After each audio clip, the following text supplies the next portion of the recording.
Gracias por continuar junto a nosotros en la primera emisión de Informa TVX. Estamos en su espacio de entrevista este jueves 22 de septiembre y como le anticipé ya está conmigo Verónica Reina, representante del Servicio Social Pasionista. Vamos a hacer un análisis de la implementación del plan El Salvador Seguro. Verónica, qué gusto volver a encontrarnos. Muchas gracias por la invitación. A ti, Verónica, por tomar la invitación de Informa TVX. Les ofrezco rápidamente un contexto del tema que vamos a desarrollar en los próximos minutos junto a Verónica Reina. En las instalaciones de la UCA, la Coalición Centroamericana para la Prevención de la Violencia realizó un foro para discutir los avances del plan El Salvador Seguro en los ejes de rehabilitación y reinserción, así como el de atención y protección a víctimas. El motivo de esta actividad fue generar un proceso de contraloría social a las acciones gubernamentales en temas de seguridad. Al evento asistió el ministro de Seguridad, Mauricio Ramírez Landaverde, y el director de Centros Penales, Rodil Hernández. El director de Centros Penales mencionó que muchas veces se piden y demandan soluciones, pero no se tiene en cuenta la situación existente y cuáles son las instancias que se tienen para tratar estas problemáticas.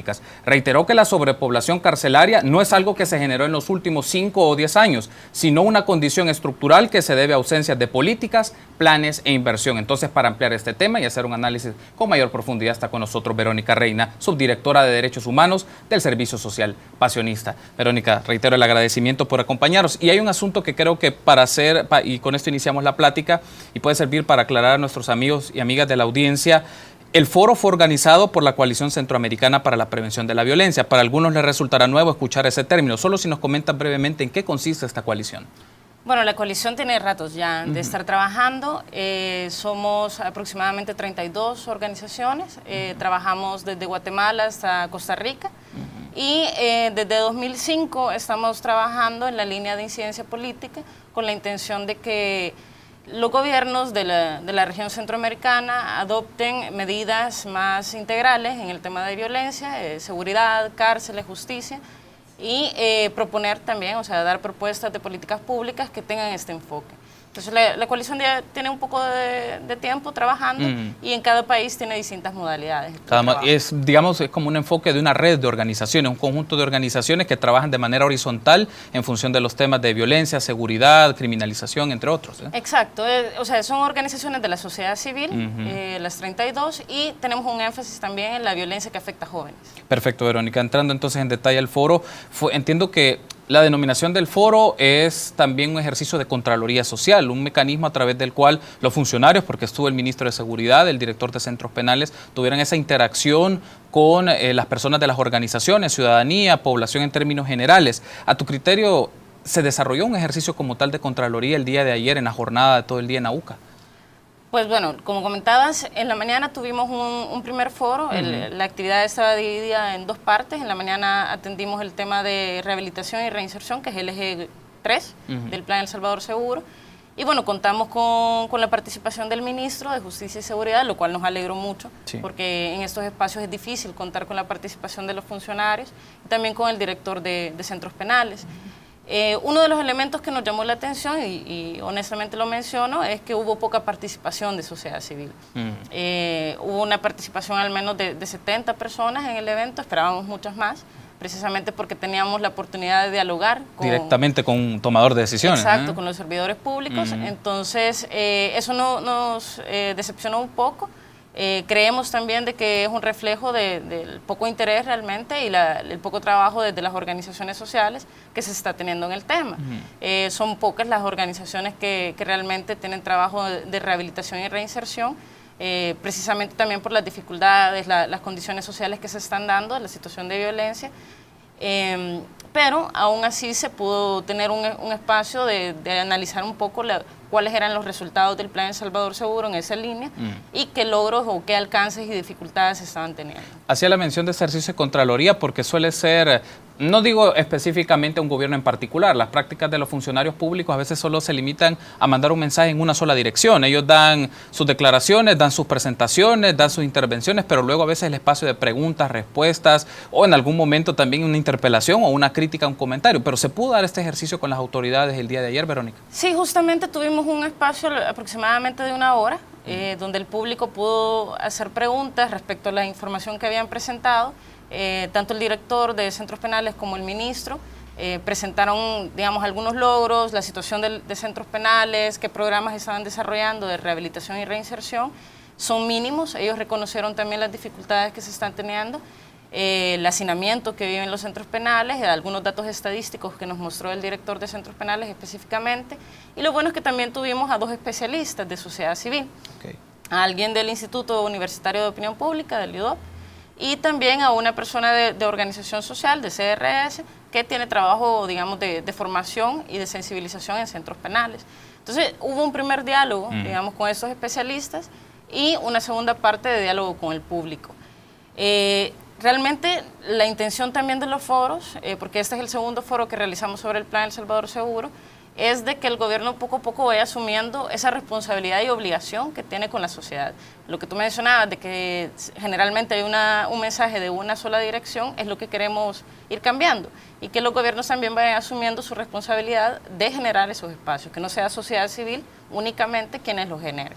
Perfecto, Verónica. Ahora entrando en detalle a uno de los ejes, que es el eje de rehabilitación y reinserción ante el hacinamiento carcelario, me gustaría que nos des una lectura desde el servicio pasionista, pero también en conjunto a la lectura que tienen los miembros de la coalición, o en el caso de las que conforman el capítulo El Salvador, sobre esto, el contraste entre lo que dice el Plan El Salvador Seguro y lo que va ocurriendo en la práctica. Creo que eso es importante para el análisis de implementación de las medidas que el gobierno viene haciendo o que ha estado ejecutando en los últimos meses. Un elemento que los mismos funcionarios mencionaban el día de ayer y que la sociedad civil está de acuerdo con eso es que la dificultad mayor que están teniendo es la articulación y coordinación entre las mismas instituciones. Eso lleva también, se suma más bien a la falta de recursos. Muchas veces creemos que es necesario abrir otros centros penales para combatir el hacinamiento. Y es necesario, pero también hay situaciones de violaciones a derechos humanos que están ocurriendo dentro de los centros penales, que la sala misma ha declarado inconstitucional y que no se están tomando en consideración y que fácilmente pudieran corregirse. El elemento de hacinamiento es también, digamos, el impedimento más fuerte para poder llevar a cabo otro tipo de estrategias de rehabilitación y reinserción. Por ejemplo, se comentaba ayer del Centro Penal Apanteos, que es uno de los modelos que ha querido ir impulsando tanto el gobierno anterior como este. Sin embargo, ha sido imposible desarrollarlo, también por las limitaciones que se han implementado a partir de las medidas extraordinarias. Entonces, es complicado poder desarrollar una estrategia que el Plan El Salvador Seguro tenía desde un enfoque más integral, de disminuir, digamos, la presencia de personas privadas de libertad a través de resoluciones de revisión de las medidas, de liberar a detenidos que estaban con problemas de salud graves, al mismo tiempo construir otros espacios, bloquear las señales de telefonía por también el tema de extorsiones. Son elementos que se están dando, pero que no se están complementando con otros. O sea, al mismo tiempo, por ejemplo, ayer hacíamos ese comentario, se están implementando a través de las medidas extraordinarias líneas o reformas en el Código Penal que van en la lógica de aumentar las penas, de crear nuevos delitos y también eso sumado, por ejemplo, a la nueva tipificación delictiva de pandilleros como terroristas, está generando un mayor hacinamiento. Quizá no es responsabilidad de este gobierno el hacinamiento construido durante tantos años, pero en los últimos años, del 2014 a la fecha, se ha incrementado en 7.000 personas en centros penales y eso fue básicamente el mismo número que se incrementó durante todo el periodo de Mauricio Funes, que son 5 años.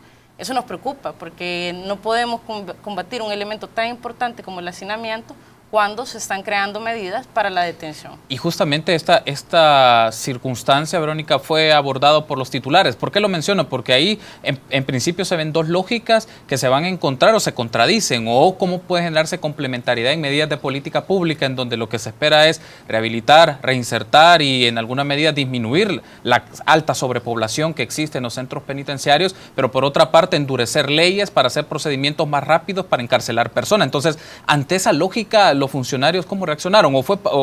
Me refiero puntualmente, ¿qué aspectos marcaron la discusión sobre ese punto? Pues ese creo que es uno de los problemas que rara vez se hace notar. O sea, hace un momento estaban señalando también que el alcalde de San Salvador estaba en contra de algunas medidas que se están tomando en el ámbito económico. Hay diferencias en la forma de llevar, digamos, cada institución pública. Sin embargo, esas no se abordan con claridad y transparencia en este tipo de espacios. Yo noté, de manera muy personal también lo menciono, noté una diferencia de postura respecto al ministro de Justicia y Seguridad en el en la lógica de que estas medidas son necesarias, no son permanentes, pero son necesarias, y la postura del director de centros penales que hablaba de, bueno, no podemos seguir construyendo un espacio de detención desde una lógica únicamente de castigo, sino de reincorporación a la sociedad. Y por tanto, las penas de 10, 20 años están generando cambios sustanciales en la persona que le está impidiendo integrarse a la sociedad como realmente deberían estar cumpliendo estas instituciones. Entonces se notaba, digamos, que había una diferencia de posturas, pero intentando conciliar, digamos, en la estrategia gubernamental que se tiene de manera general. Verónica, otro de los aspectos en este eje de reinserción y rehabilitación es justamente este hecho de cómo personas que tienen algún o tuvieron algún tipo de antecedente penal quieren ser parte de la dinámica de sus comunidades a nivel económico, a nivel social, y ofrecerles empleo, oportunidades educativas. Y los miembros de la coalición lo mencionaban también, la importancia de que no se establezca un estereotipo, no se les bloquee la oportunidad de un empleo por haber tenido antecedentes penales que terminaron una pena y quieren ser parte de la sociedad. También, ¿cómo este aspecto se puede manejar de reinserción? No solamente aquí lo pienso en el ámbito de gobierno, aquí ya estamos hablando de empresas, iglesias y otras expresiones de la sociedad. En ese tema creo que hay dos elementos importantes que podríamos mencionar. Uno es de que ayer también se mostró una necesidad de apoyo y respaldo social por parte de los funcionarios públicos desde la sociedad civil, porque sienten mucho temor, y eso sí creo que debe de manejarse de manera distinta desde una posición institucional. Hay mucho temor de invertir en jóvenes que están en conflicto con la ley, estén o no en pandillas. Y no se está haciendo por temor a las críticas también. Y ellos mismos lo señalaban y lo decían honestamente. La sociedad nos critica, nos ofende incluso cuando se invierte en jóvenes que están en conflicto con la ley, en jóvenes que están o personas que están detenidas en centros penales. Eso es un elemento que creo que debe de trabajarse desde los gobiernos, tanto este como los futuros. No podemos tener una postura intentando quedar bien con Dios y con el diablo. Digamos, se tiene una perspectiva técnica, teórica, porque además los procesos de rehabilitación y reinserción están fundamentados en experiencias prácticas que se han desarrollado en otros países e incluso en este, donde han dado resultados. Y no podemos tener no podemos dejar de tener mano firme también en esos elementos. Ahora, desde la sociedad es complejo porque precisamente se mantiene un discurso oficial que va en la línea de la estigmatización. No podemos intentar que la sociedad responda a favor ante estas medidas cuando al mismo tiempo yo contribuyo a que cuando hablamos de pandilleros estamos hablando de lo peor que puede haber y por tanto no merece ningún respeto a sus derechos, protección ni garantía de sus derechos. Ese doble discurso no se puede manejar y eso es básicamente digamos el equilibrio que no logra tener el gobierno actual. ¿Cómo consideras tú, Verónica, antes de llegar a la pausa, al primer corte, cómo consideras tú el rol de actores, por ejemplo, liderazgos comunitarios, el tema de figuras religiosas o también el mismo caso de sectores empresariales que en los territorios pueden proporcionar ese acercamiento y ir disminuyendo esta figura de estereotipos? Porque en la práctica hay que brindar estas oportunidades de trabajo, hay que desarrollar esta dinámica de inserción y de reconstrucción de tejido social. ¿Cómo ves que estos actores no gubernamentales pueden contribuir o en el peor de los casos también pueden agudizar esta figura de estereotipos, que es el peor escenario o el escenario que no queremos que se agrave más? En el caso de las iglesias, yo creo que han terminado asumiendo un rol que le corresponde al Estado, al gobierno o a las distintas carteras del Estado, porque han sido quienes han estado más cerca de la población en ese sentido y que han, desde su lógica y desde su visión cristiana o evangélica, creyente, han logrado abrir espacios de integración a los jóvenes. Creo que ahí, digamos, no hay mayor trabajo que hacer porque ya se está haciendo desde hace mucho tiempo a nivel comunitario. Con las empresas privadas es más complicado. Sin embargo, hay experiencias interesantes de reinserción, de generación de oportunidades a jóvenes incluso que han participado en pandillas. Nosotros tenemos contacto con varias empresas porque tenemos un área de formación y empleo, así como otras organizaciones de la coalición, y tratamos de generar, digamos, algún tipo de acuerdo o carta de entendimiento que permita generar estos espacios de formación y de desarrollo profesional por parte de jóvenes, ya sea que estén vinculados a pandillas o que hayan tenido algún conflicto con la ley. Sin embargo, o sea, hay que generar un proceso mucho más fuerte de sensibilización en las empresas y vigilar también el cumplimiento y el respeto de los derechos humanos, porque hay muchas empresas que desde el inicio están discriminando y están, digamos, violentando las normas o el marco jurídico que se involucra, o sea, o que enmarca, digamos, los derechos laborales de estas personas. Perfecto, Verónica. Tenemos que hacer una pausa. Me gustaría que en el siguiente bloque hagamos el análisis del eje 4, ¿no? Que es el tema de atención a víctimas y el énfasis en las medidas que ha estado realizando el gobierno sobre esta área y tener tu valoración al respecto. Esta mediodía me acompaña Verónica Reina, representante del Servicio Social Pasionista, y estamos haciendo un análisis de la implementación del plan El Salvador Seguro. Permítanos unos minutos, regresamos al espacio de entrevista.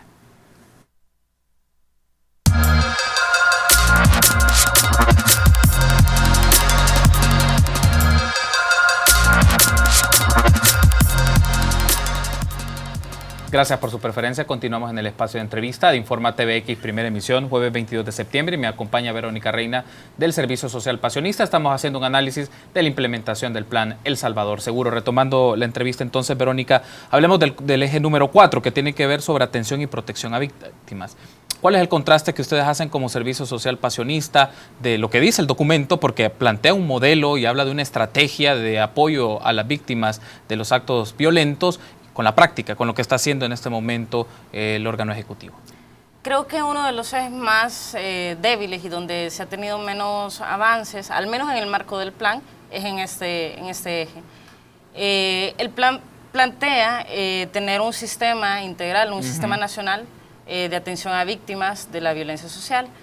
Y aunque el gobierno ha tenido, bueno, y los anteriores han tenido cierto desarrollo en ese tema, por ejemplo, se tiene un sistema de atención a mujeres, un sistema de protección integral también a la niñez, que fueron de los temas que se abordaron el día de ayer, hace falta otra vez la articulación y coordinación entre las distintas instituciones. También a nivel gubernamental se tiene como dos tipos de estrategias generalmente, o es la política nacional o la política sectorial. E incluso otros analistas han hablado de la necesidad de plantear políticas territoriales también. Y esa es una de las debilidades que estamos viendo. Sin embargo, ayer se mencionaba, por ejemplo, los avances que se han tenido de generación de mesas de atención a víctimas en los gobiernos locales. Eso creemos que es positivo, que va generando, digamos, cercanía a la ciudadanía, pero no sigue siendo o es insuficiente ante la necesidad de atención a víctimas que se tiene en el país. Con la situación de violencia que estamos viviendo, generalmente se habla de homicidios, pero hay otro tipo de violencias que no se están viendo. La atención es urgente y puede generar también otros ciclos de venganza que no se están pudiendo prevenir a través de una atención más integral. El documento del Plan El Salvador Seguro menciona, Verónica, que la expectativa es un modelo integral y sistémico de atención biopsicosocial para las víctimas. Construir un modelo y un sistema de estas características, más allá del asunto de recursos, que también es uno de los ejes que tiene un peso presupuestario importante o que requiere fondos de manera importante, requiere tiempo. Sí. Y esto desde la manera de trabajo territorial y de las comunidades, ¿cómo puede ir integrándose un modelo? Y es más, un modelo que no solo es el énfasis desde el gobierno, porque aquí viene el tema de carácter integrado y consideración de los puntos de vista, intereses y demandas de los actores territoriales, o sea, de la gente en las comunidades, Verónica. A nosotros ese elemento nos preocupa porque realmente, y hay razón cuando se dice de que el problema mayor es la articulación y coordinación entre las instituciones. Llevar un país no es fácil, o sea, y articular todas las distintas instituciones y todos los servicios que se brindan desde las mismas es complicado. Y justamente uno de los problemas es ese, que como no tenemos políticas de Estado, sino que políticas de gobierno, empiezan estrategias o iniciativas en esa línea, pero se cortan al momento de cambiar, incluso aunque sea el mismo partido el que está en el gobierno. A nivel comunitario, sí creemos que es, digamos, la estrategia más viable de atención a víctimas, porque, por ejemplo, los gobiernos locales son quienes están más cerca de la ciudadanía y que pudieran tener mayor conocimiento de las situaciones de violencia que se están dando. También hay que tomar en cuenta que hay violencias que son bastante privadas o que se dan en el ámbito privado o íntimo. La violencia sexual, la violencia que viven las mujeres, la violencia de la niñez, la adolescencia. Son violencias que requieren una presencia territorial fuerte.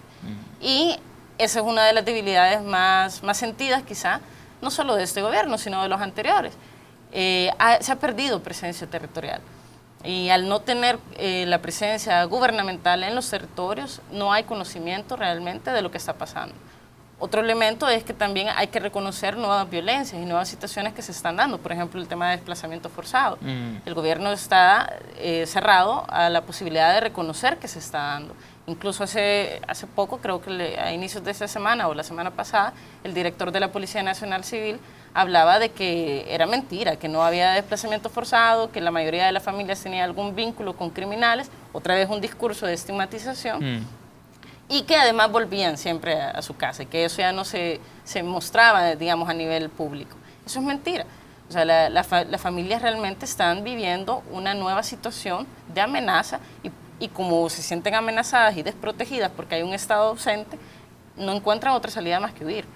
Pocas familias realmente logran encontrar un espacio en el mismo territorio. La mayoría de las personas están buscando salir del país y es por una situación de violencia. Incluso el Ministerio de Relaciones Exteriores, el Ministerio de Migración, ha identificado que desde el año pasado, por primera vez, durante muchos años, la segunda causa de migración ha sido violencia. Siempre era situación económica y reunificación familiar, y por primera vez es violencia. Y el Estado aún no lo reconoce. Entonces no se puede atender una situación ni a nivel nacional ni territorial si no se reconoce una problemática. Justamente, Verónica, tú mencionaste un término importante que lo abordamos a inicios de semana junto a Alexander Segovia, que habló de una publicación, de una investigación que trabajó INCIDE, y es el cambio o la expresión más bien de nuevos patrones de violencia y la manifestación en territorios y comunidades. Y es importante esta lectura, Verónica, desde lo territorial. Es decir, entender lo que pasa en ciertos municipios o departamentos es distinto a las dinámicas de la ciudad, y que a veces el énfasis es muy desde la ciudad, desde la metrópoli, y muy pensado también desde una lógica de que solo ocurre en ciertos distritos de las ciudades, pero qué pasa en zonas rurales, qué pasa en otros municipios en donde las dinámicas son distintas y propician que la gente se organice o se exprese de otras maneras, en algunos casos violentas también. Justamente nosotros estábamos retomando un poco los elementos que mencionaba Alex Segovia en este estudio. Y porque coincidimos en que no hay una presencia territorial. Nosotros lo hemos evidenciado. Hay comunidades donde la misma alcaldía no entra, donde la misma policía entra bien armada porque tiene miedo. Y entra un par de horas o minutos nada más. Entonces hay una ausencia tan fuerte del Estado desde hace muchos años que las mismas comunidades se han reestructurado para protegerse de otras formas. Ayer identificamos, por ejemplo, como un tipo de violencia y una necesidad de atención a víctimas, a los jóvenes, principalmente hombres jóvenes, pero también pasa con mujeres jóvenes, que pasan 24 horas encerrados en sus casas, que no pueden salir a estudiar, a trabajar, incluso a recrearse como una persona normal en un espacio normal, por miedo a la violencia. Y no es solo una violencia pandilleril, porque y ese es otro elemento que bueno, no desconozco si lo toca este estudio, pero hay una violencia pandilleril que de alguna manera, por la presencia que ha tenido durante tantos años, las comunidades ya la asumen como parte de lo cotidiano, lo cual no estamos diciendo que está bien, sino que es de preocupación. Se asimiló a tal punto, ¿eh? Exacto. Pero hay una violencia también que se está invisibilizando y que es la violencia de los mismos cuerpos de seguridad que deberían de estar protegiendo. Hay muchos jóvenes que temen salir de sus casas precisamente por las pandillas, por la pandilla que hay en su comunidad, por la pandilla que está en la comunidad a la par, por el ejército y por la policía. Entonces, cuando un Estado no puede dar esas garantías y termina siendo también el agresor, en este caso, no hay confianza y no hay posibilidad de atención a estas problemáticas.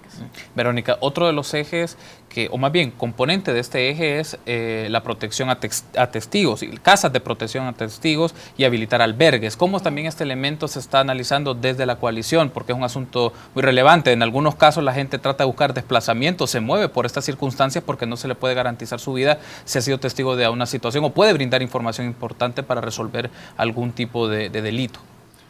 Los albergues terminan siendo son necesarios y creo que es un buen elemento en el que hay que invertir, pero es una estrategia momentánea. Los albergues son espacios de cuidado, de protección a víctimas o a testigos de manera temporal, porque también la idea es de que estas personas puedan regresar o estar en otra situación, en otro espacio físico, geográfico, donde puedan desarrollarse normalmente.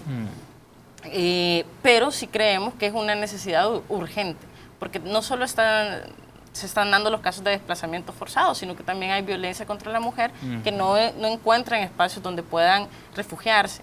Entiendo que el ISDEMU sí cuenta con ciertos recursos en esa línea, pero también desde el gobierno de repente hay criterios que terminan discriminando ciertas poblaciones. Por ejemplo, las mujeres que han sido compañeras de pandilleros no tienen este tipo de protección por parte del Estado. Son rechazadas en estos espacios y por tanto no tienen a quién acudir ante una situación de violencia o de amenaza.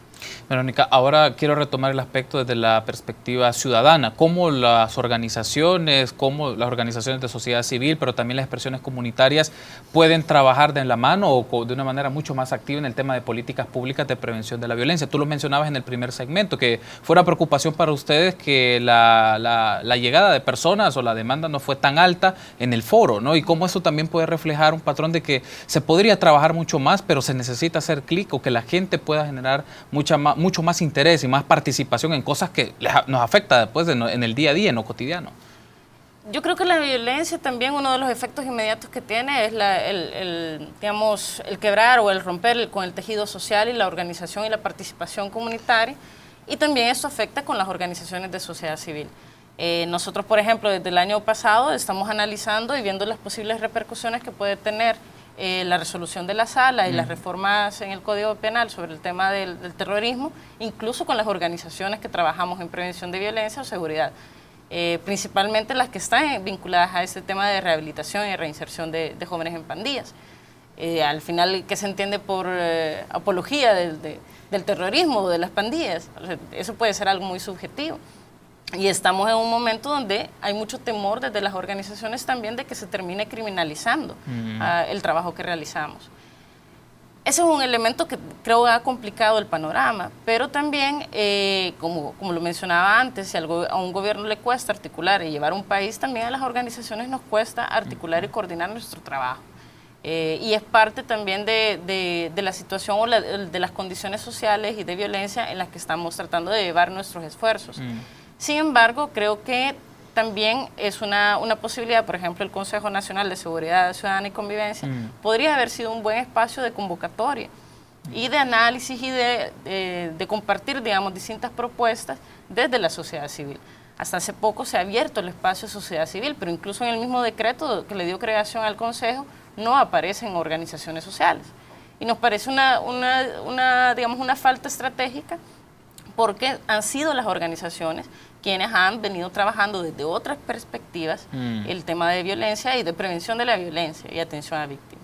¿Cómo pasa el rol de los liderazgos comunitarios en este caso, Verónica? ¿Cómo propiciar o fortalecer liderazgos que puedan ser puntos de conexión entre el gobierno, entre las organizaciones, por un asunto de construir confianza ciudadana? Porque también es que es un tema muy delicado y no necesariamente se va a dar la confianza per se o se va a dar de una manera automática, pero ¿cómo poder aportar a través de los liderazgos comunitarios y en el trabajo que también ustedes realizan con estas personas?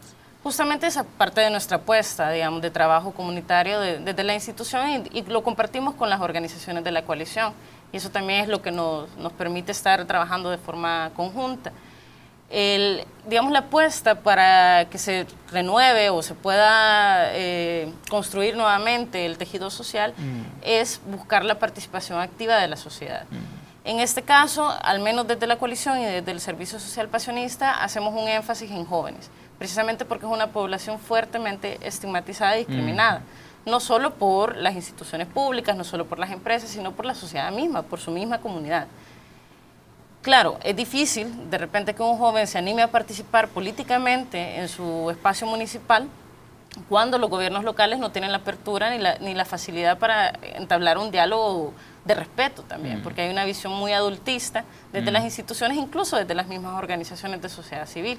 Entonces la apuesta es de romper y digamos, ir generando poco a poco un compromiso personal, comunitario, social en el joven, en este caso, o la joven, y poder llevar ese compromiso a distintos niveles de participación. Puede ser comunitario, puede ser familiar, puede ser escolar, puede ser municipal, pero también nacional. Verónica, estamos cerrando la entrevista. Una última interrogante es, se ha mencionado que tras el foro que se realizó el día de ayer, la expectativa es que sea una sistematización, un proceso donde se definan los principales resultados de este diálogo y, bueno, se pueden entablar mecanismos de incidencia.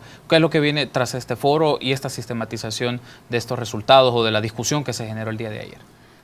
Bueno, los foros primero se generaron porque no existe una institución, al menos una identificada, que el mismo gobierno asuma, que dé cuentas de cómo se está implementando en todos los niveles. Okay. Se enfatiza mucho, incluso de las instituciones, de que los gobiernos locales pueden hablar de las estrategias que se desarrollan en ese nivel, el Ministerio de otras, el Ministerio de Justicia o de Salud en otras. Entonces, es difícil buscar información sobre cómo se está llevando a cabo este plan El Salvador Seguro. Esa fue, digamos, la motivación inicial. Sin embargo, ahora que tenemos algunos elementos de análisis y recomendaciones concretas, queremos generar un espacio de diálogo con el Ministro de Justicia y Seguridad. Ayer hemos solicitado una audiencia justamente con él para poder entregar estos resultados, estas recomendaciones y buscar también cómo desde sociedad civil se puede complementar en una implementación un poco más integral del plan. Verónica, ha sido un gusto. Gracias por habernos acompañado. Gracias por la invitación. No, gracias a ti por habernos acompañado. Estuvo con nosotros Verónica Reina, representante del Servicio Social Pasionista. Hablamos del análisis de la implementación del plan El Salvador Seguro. Permítanos una pausa. Continuamos con más en la primera emisión de Infórmate BX.